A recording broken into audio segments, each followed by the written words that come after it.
Dice la palabra del Señor. Lo tenemos, dice. Traten de encontrarlo porque vamos a ir viendo texto por texto, ¿ok? Como sea, dice la palabra del Señor.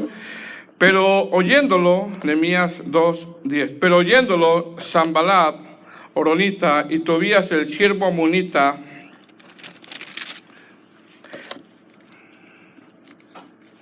disgustó en extremo.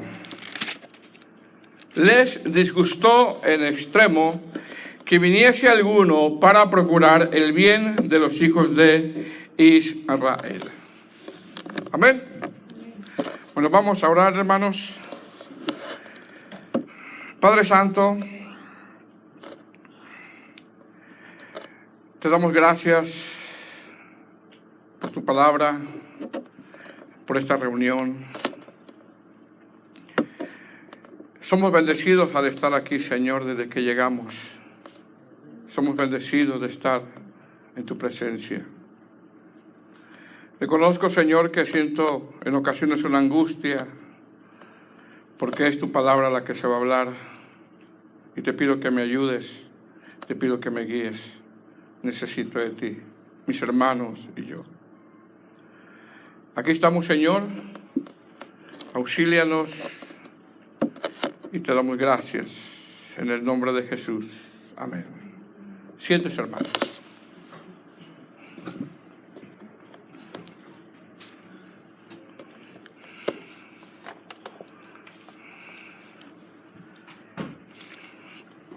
El tema de hoy, hermano, es valorando lo que Dios nos ha dado.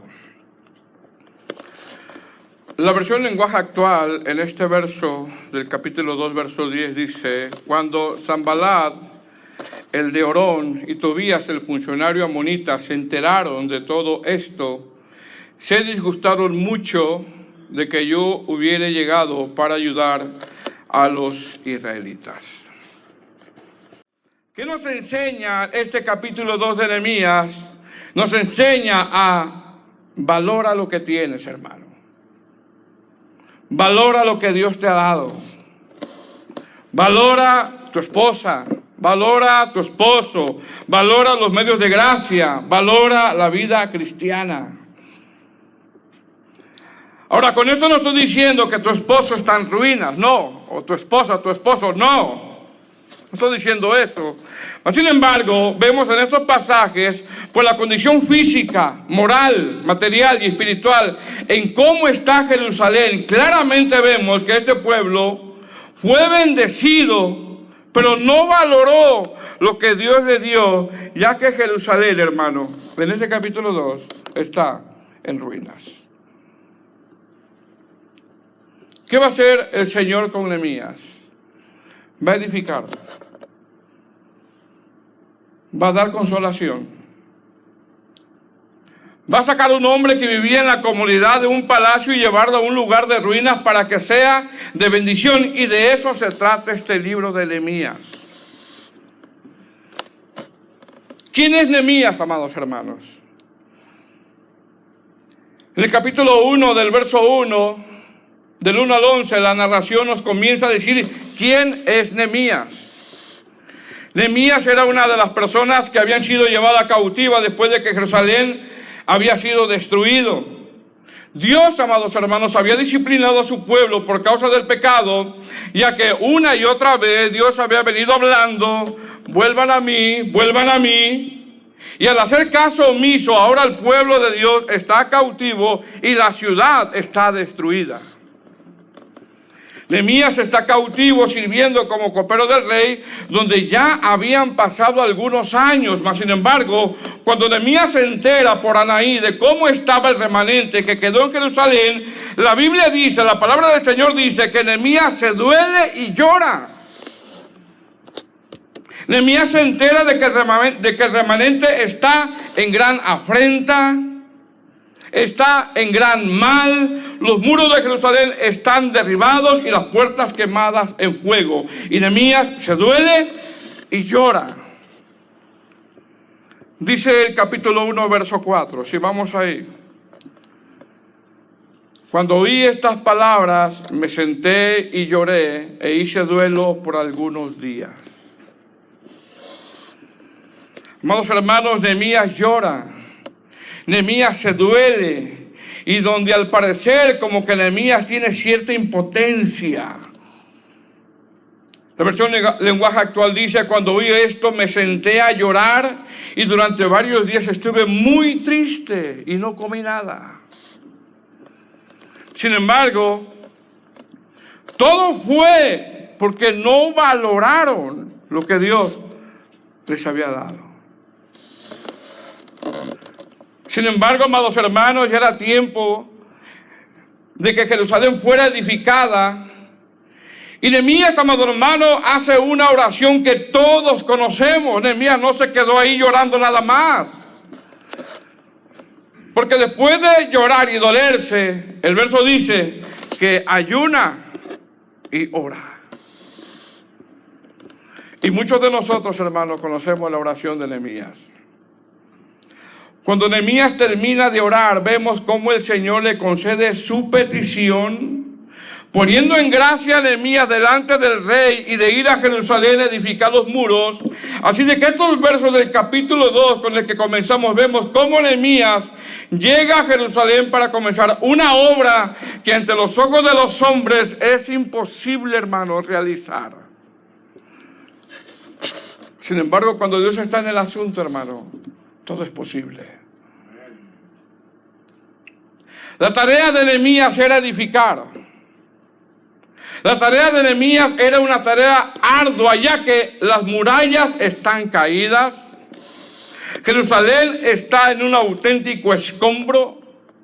Jerusalén y sus habitantes llevan años, no un mes, no 2 meses, no 3 meses, llevan años derribados. ¿Se imagina usted años? ¿Años? La economía en que se encontraban era pobreza y la espiritualidad del pueblo de Dios estaba por los suelos. Este pueblo, hermano, había estado derribado por años por no valorar lo que Él les había dado. Este no es un culto cualquiera, hermanos.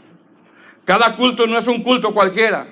Es un culto donde venimos a escuchar la palabra, donde venimos a adorar y donde tenemos que valorar lo que el Señor nos ha dado.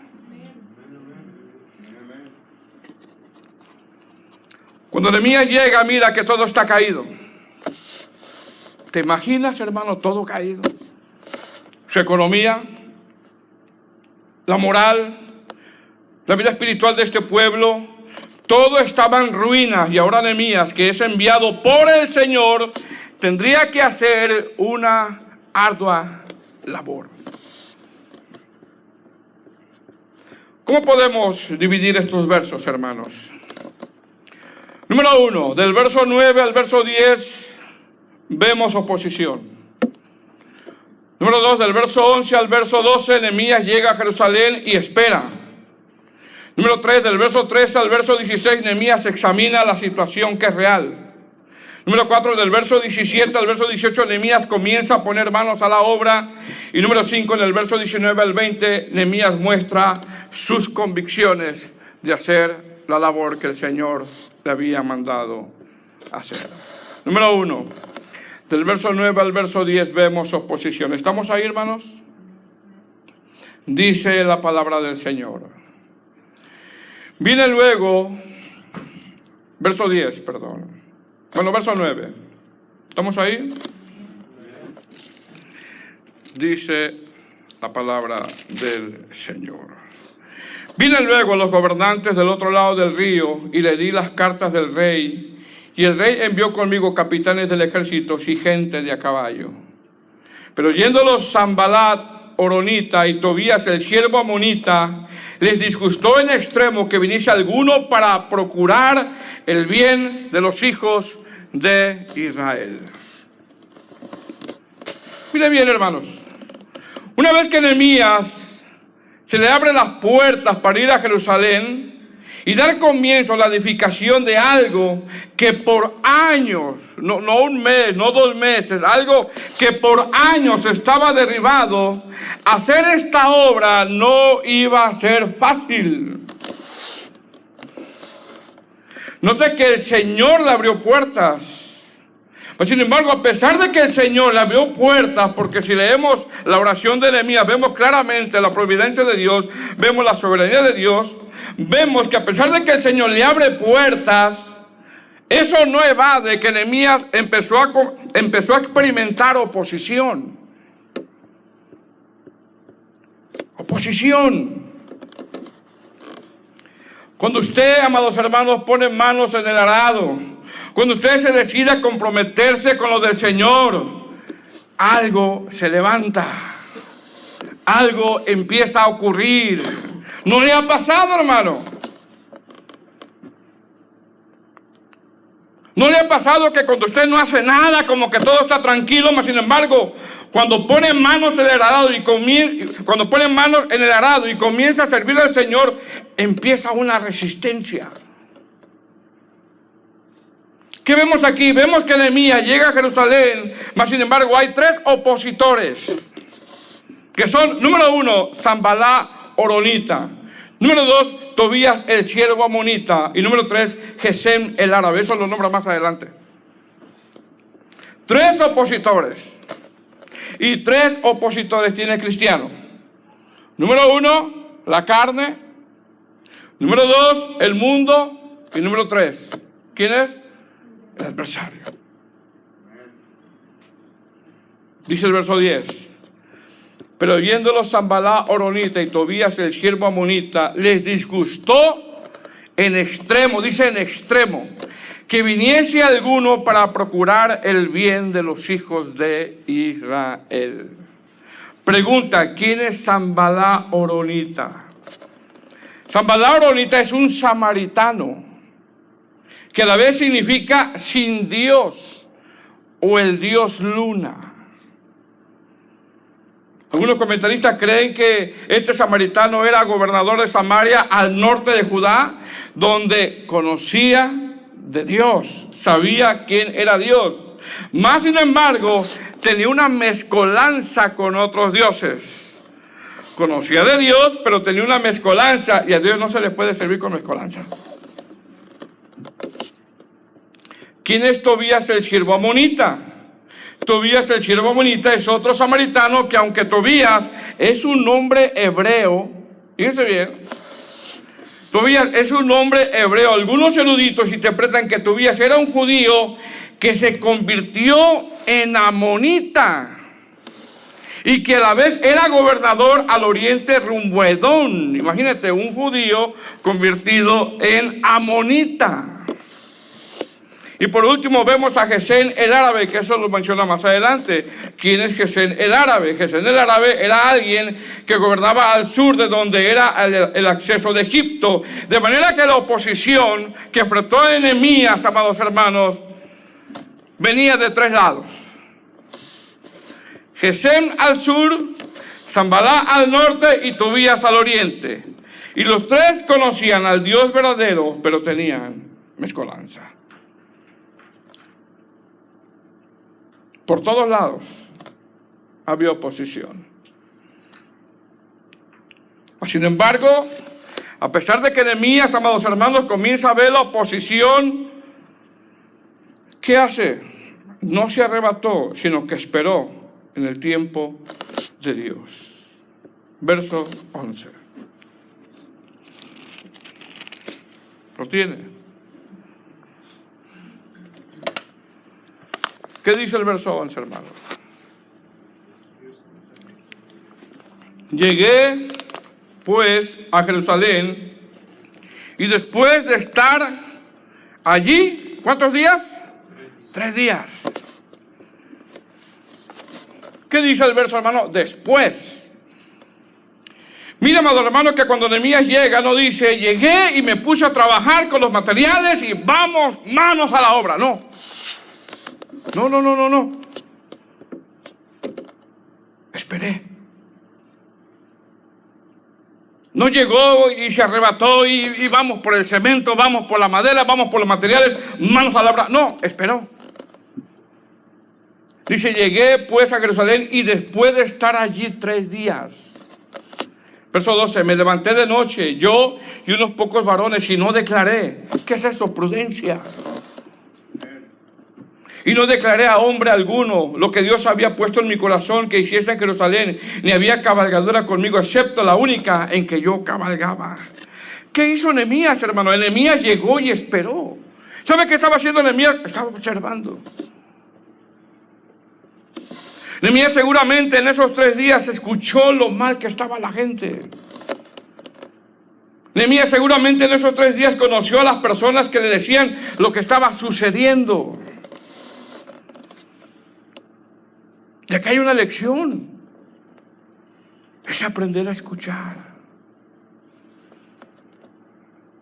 Aprender a escuchar. A no ser arrebatados. Amén. Ya. Tranquilo. Dios tiene control. Saber en qué momento accionar. Porque en ocasiones por algo que vemos o que nos dicen rápidamente, hermano, a veces asumimos, esto le pasó por esto. Pero Nehemías no, Nehemías llegó y esperó. Esperó. Nehemías no se arrebató, hermanos, sino que esperó. Y se dice que cuando hay mucha prisa en hacer las cosas, muchas veces las cosas salen mal. Dice, llegué pues a Jerusalén y después de estar allí 3 días, y más adelante dice, y no declaré.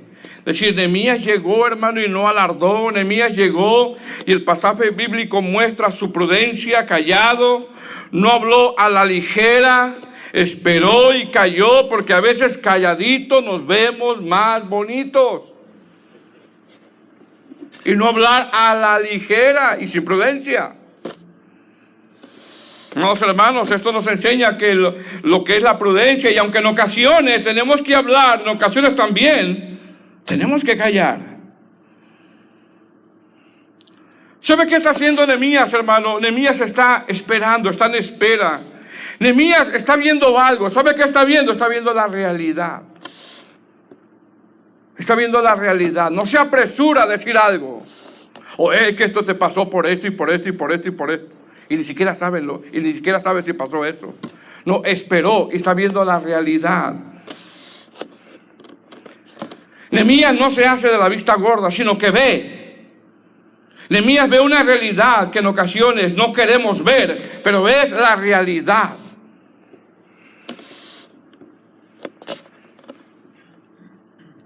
¿Qué nos enseña esto, hermano? Esto nos enseña que si queremos levantar la ruina de nuestra familia, hablando metafóricamente, realmente tenemos que ver cómo está mi casa, cómo están mis hijos, cómo está mi vida espiritual. Repito, si queremos levantar la ruina de nuestra familia, hablando metafóricamente, tenemos que ver realmente cómo está mi matrimonio, cómo está mi vida espiritual, cómo están tenemos que ver realmente cómo están. Y analizarnos.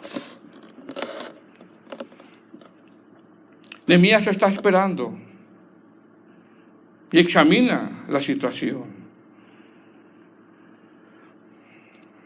Verso 13. Ve que la condición es real. Estamos ahí, hermanos.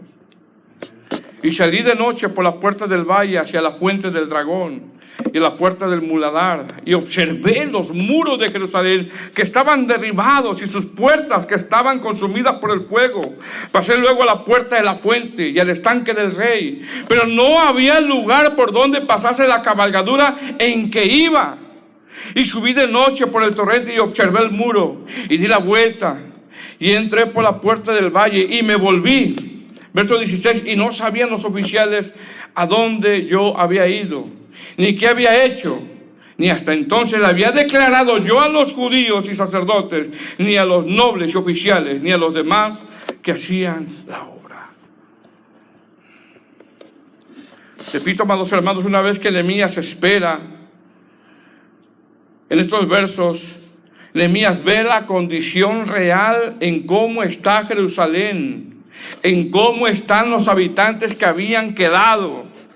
Pregunta, ¿qué está mirando Nehemías? Nehemías está mirando que los muros están derribados. Nehemías ve que las puertas están consumidas por el fuego. Nehemías ve que era tanta la destrucción que no había por dónde caminar. Es decir, esa es la realidad. Y la realidad es que todo está derribado por no valorar. Esa es la verdad. La realidad es que todo está destruido. Todo. Spurgeon decía que cuando el ego nos abraza y evademos la realidad de nuestra condición, Dios no se glorifica. Ya que en ocasiones venimos a la iglesia y decimos: Señor, soy un pecador. Señor, soy impaciente. Señor, soy esto. Pero cuando alguien te lo dice, eso no lo soportamos. No, yo le digo al Señor que soy un pecador. Yo le digo al Señor esto. Pero cuando alguien a mí me lo dice, eso no lo aguantamos.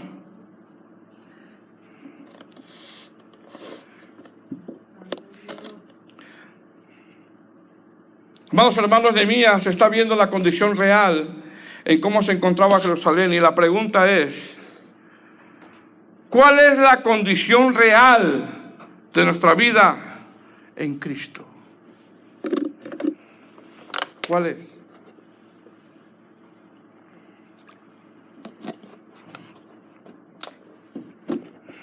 ¿Cuál es de verdad la condición real de nuestro matrimonio? ¿Cuál es la condición real de nuestra vida espiritual? ¿Cuál es la condición real de nuestra comunión? Hermano, ¿cómo estás? Estoy bien. No, no estás bien. Si no oras en la semana, no estás bien. Si no lees la Biblia en la semana, no estás bien. Si no tienes comunión en la semana, no estás bien. No estás bien. No estás bien. Aunque digas que estás bien, no estás bien.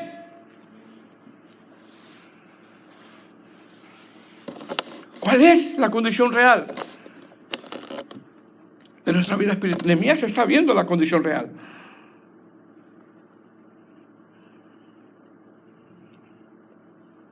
¿Cómo está nuestro matrimonio? ¿Cuál es la verdad? ¿Cómo está nuestra vida espiritual? ¿Cómo está nuestra comunión? ¿Está bien? No, no es cierto. No es cierto.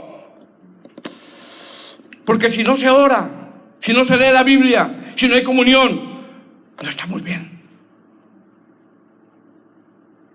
Esa es la verdad, hermanos. No estamos bien. Y Nehemías empieza a ver las ruinas.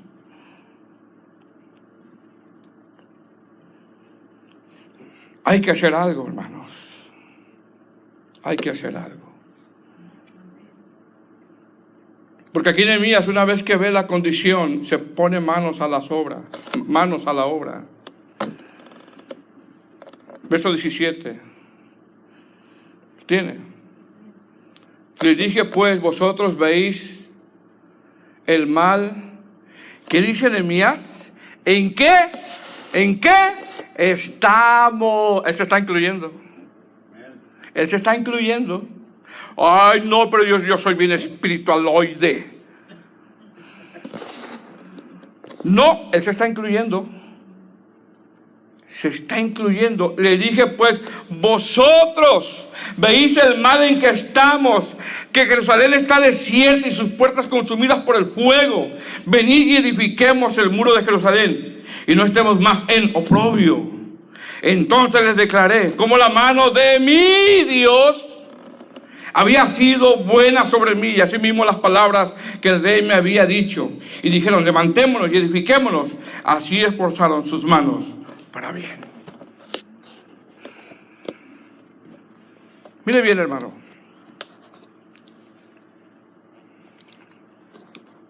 Nehemías, después de ver la condición real que Dios conoce, porque yo puedo decir estoy bien, pero Dios sabe si es cierto. Nehemías, después de ver la condición real, él no dice, mire cómo ustedes han caído. Él no dice eso. Él no dice, mire cómo están ustedes. El dedo acusador es bien fácil. Él no dice, ustedes han pasado años, no dice eso, y siguen igual. Él no dice eso. O dice así, hermano, ¿verdad que no? ¿Cuál es la actitud de Nehemías? La actitud de Nehemías es, vosotros veis el mal que estamos. Es decir, se incluye él. Él se incluye, hermano. Pues, sin embargo, el problema de nosotros es que cuando decimos, no, es que la iglesia, entonces tú no eres parte de la iglesia.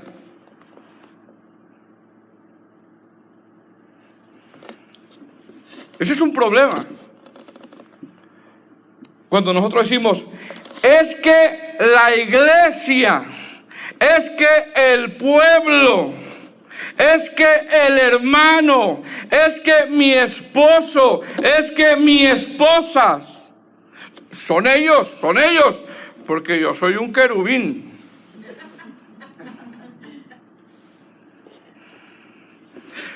Hermano, cuando decimos es que la iglesia o los del problema son los de la iglesia, cuando decimos eso es como cuando yo tiro la piedra y escondo la mano. ¿Por qué? Porque yo también soy parte de la iglesia. Es fácil apuntar a los demás que están haciendo mal. Eso qué fácil es. Apuntar a los demás que están haciendo mal. Pero qué difícil es apuntarse uno mismo. Amén. Es fácil sacar el dedo acusador. El ego. Eso es fácil. Es que. No, yo también soy parte de la iglesia. Amados hermanos, Nehemías se incluye, ya que las mismas debilidades de ustedes, como dijera Nehemías, son las mismas de todos.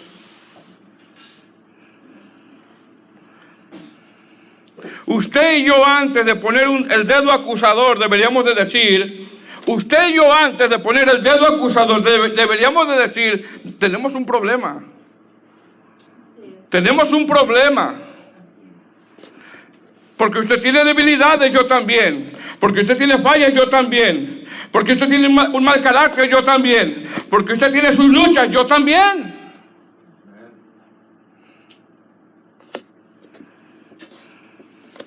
Es fácil señalar, hermanos. Es fácil poner el dedo acusador. Es fácil hablar de integridad y no vivirla. Es fácil hablar de integridad en este lugar y no ponerla por obra. Eso es fácil.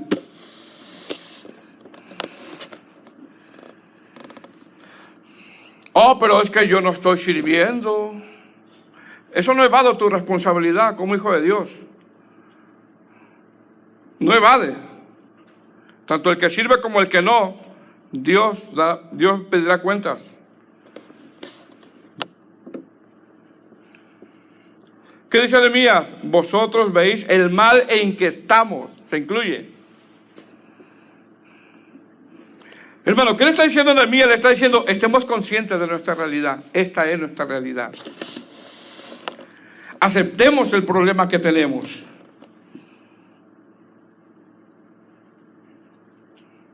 ¿Ni un amén? Acepta tu problema. Aceptemos el problema que tenemos.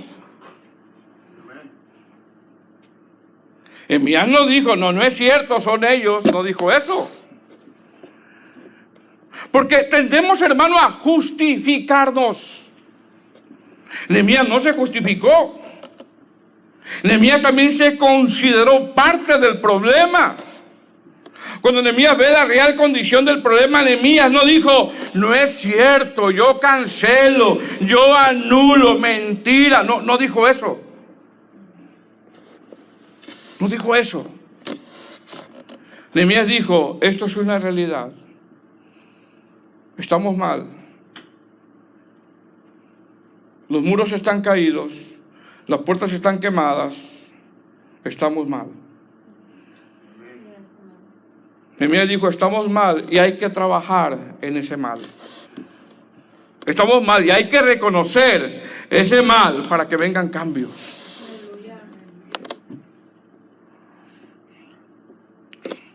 Repito, cuando alguien dice, es que es la iglesia, pregunta, ¿usted no es parte de la iglesia? ¿O es mormón? ¿O es testigo de Rosel? Usted es parte de la iglesia. Personas imperfectas.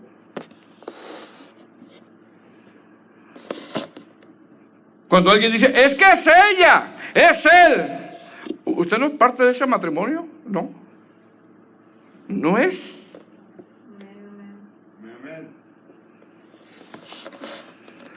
Nehemías, amados hermanos, se consideró como parte del problema y dijo, nosotros. Nehemías no dijo, yo no. Nehemías dijo, estamos mal. El pueblo sabía, hermano, cómo estaban. Y Nehemías dijo, yo también soy parte del problema. Nehemías no se creyó muy espiritual y no dijo, son ellos, yo no dijo eso. Nehemías dijo también, yo soy parte del problema y hay que trabajar en ese problema para salir, ya que el Señor nos dio luz verde para edificar.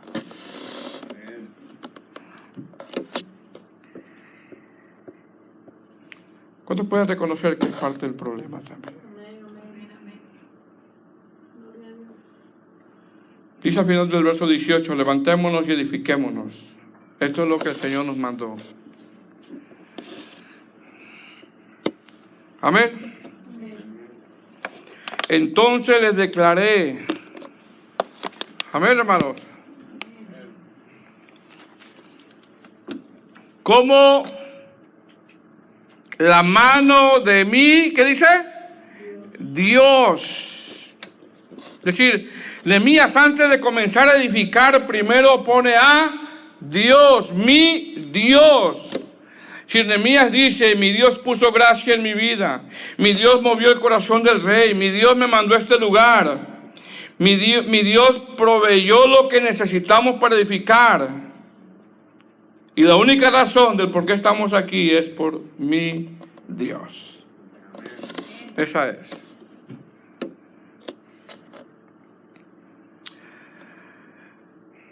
Verso 19. Pero cuando lo oyeron Sanballat horonita, Tobías el siervo amonita y Gesén el árabe, e hicieron escarnio de nosotros y nos despreciaron diciendo, ¿qué es esto que hacéis vosotros? ¿Os rebeláis contra el rey? Verso 20, y en respuesta les dije, el Dios de los cielos, Él nos prosperará y nosotros sus siervos nos levantaremos y edificaremos, porque vosotros no tenéis parte, ni derecho, ni memoria en Jerusalén. Amén. Hermanos, llevaban años derribados. Años. Pero Nehemías dice, mi Dios. El Dios de los cielos, dice. Él.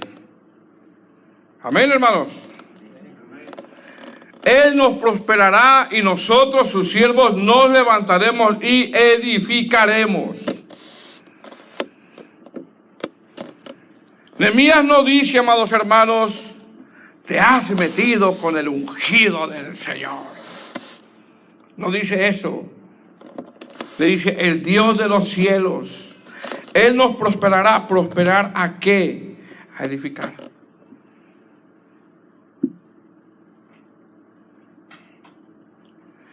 Gesén el árabe, Tobías el siervo amonita y Sanballat horonita comienzan a burlarse. Comienzan a burlarse. La oposición. Y así vas a orar. Y así vas a la iglesia. Comienzan. ¿Qué le dijo a Nehemías, hermanos? El Dios de los cielos, Él nos prosperará y nosotros, sus siervos, nos levantaremos y edificaremos. Convicción. Nehemías ve una realidad, hermano. Jerusalén está destruida. Esa es la realidad. Pero también la realidad es que Dios la había mandado a edificar.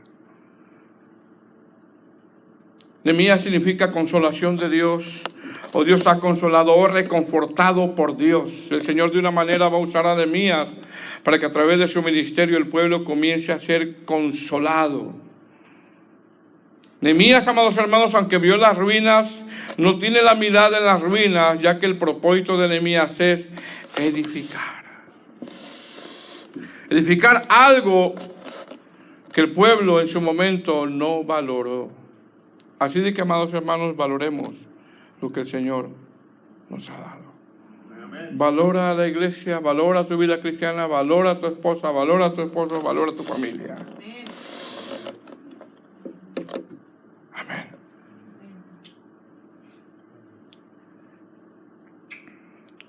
Hace unos años un varón trataba muy mal a su esposa, muy mal. Después lo encontré, iban a la iglesia, llorando me dijo, hermano Arturito, así me dice, me dejó. No valoraste. Valoren lo que tienen. Amén. Amén, hermano. Y hablando metafóricamente, aunque ustedes vean las ruinas caídas, edifiquen. Póngase de pie.